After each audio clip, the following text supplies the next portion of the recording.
All right, beautiful people, in studio with us, the slim, the trim, the ready to roll hot summer bod, Brian Johnson of Valley Mortgage. You've been losing some weight, Brian. Oh, just a little bit. Thank you for noticing. Thanks for the compliment. On our walk into the studio, your suit was swinging in the wind.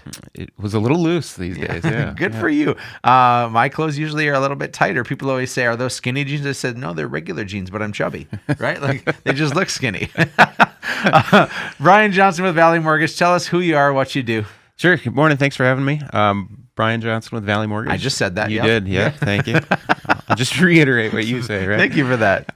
Valley Mortgage, we've been around since 1983. We're the largest independent mortgage banker in the Valley. So we serve all of Minnesota and North Dakota. Handle first-time homebuyer loans, new construction, conventional, VA, jumbos. We can do it all, Eric. You name it, you do it. That's right. Yeah. Brian, I've purchased some investment properties, and I've also bought a new house and refinanced and done all that stuff. And you've been the place that I've gone. And man, you guys do a great job. So thank you for taking care of my family and making my life a little bit easier. Yeah, appreciate that. We try to make it easy for the customer and for you. So. We talked that it's parade of home season right now, and that means that everybody is out buying a house. At least looking at houses, getting ideas, considering new construction. You and your wife, Nettie, who, by the way, is way prettier and smarter than you. Yeah. It's a very true story. Yes. Yeah. You guys built a house a number of years ago, right? We did, yes. Okay. What was that experience like?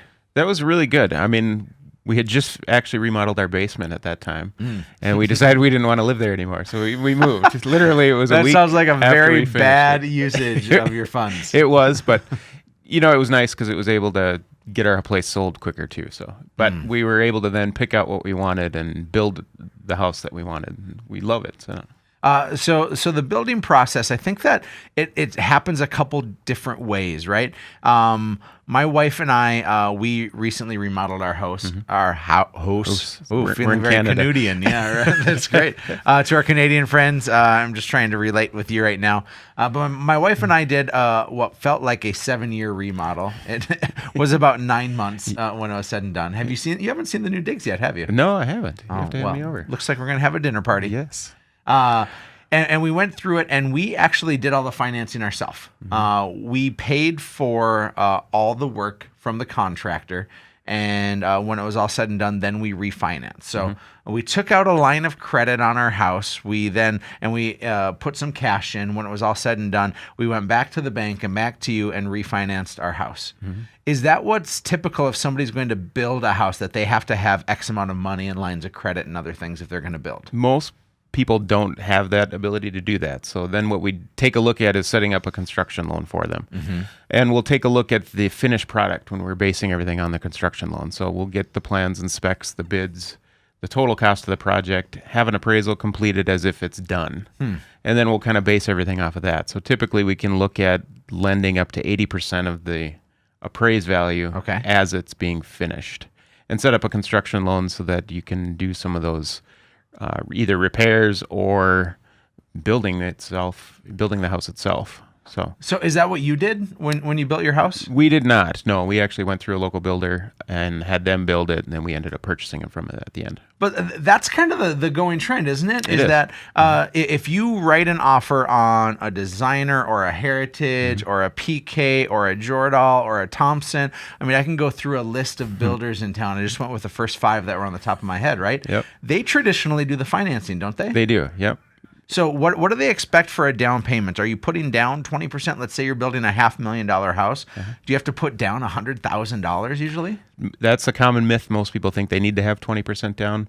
There's programs out there where as long as you have 5% down, we can get into some great programs.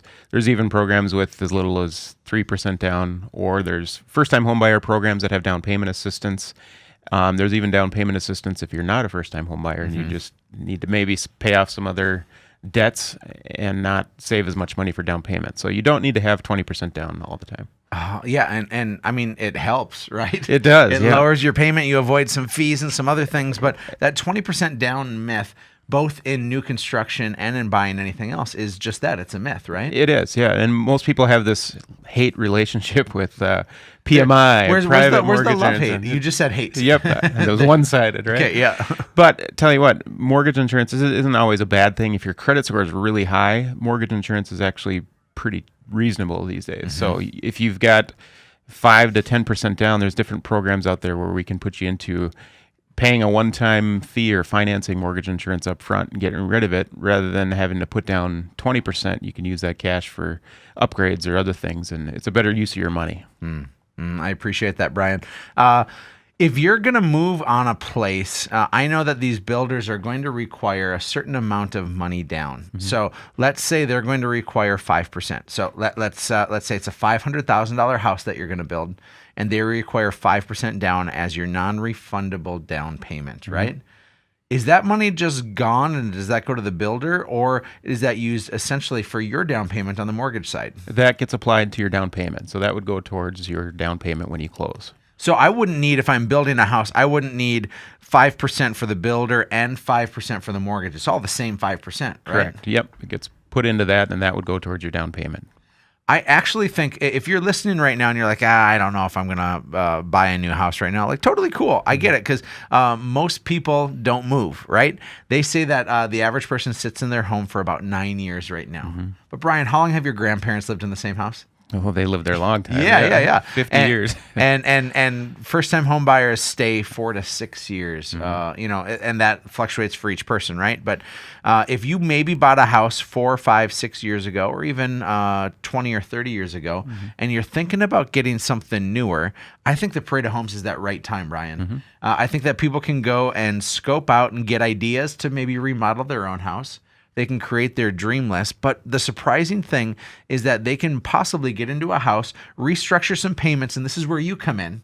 They can eliminate some credit card debt, some boat debt, some car debt, some student loan debt, and all roll that into a mortgage on a place and end up actually with less cash out of pocket and a nicer house, right? Yep. We've taken a look at a lot of situations where people have been able to sell their house. They've got some equity, pay off some other things, get into a new house, and maybe have the same payment or less, or right? less. Nicer house, lower payment. Yep, and you house. Eliminate debt. Right. So it's such a weight off people's shoulders too that people come and thank us all the time for helping them kind of realize that dream. Yeah. Well, you're in the mortgage business, but you actually are essentially a financial consultant for people. We are. Yep. We take a look at everybody's situation and kind of offer advice on what would make the most sense for people. BJ, if people want to have some things make sense in their life, how do they connect with you at Valley Mortgage? Sure. Give us a call at 701-461-8450.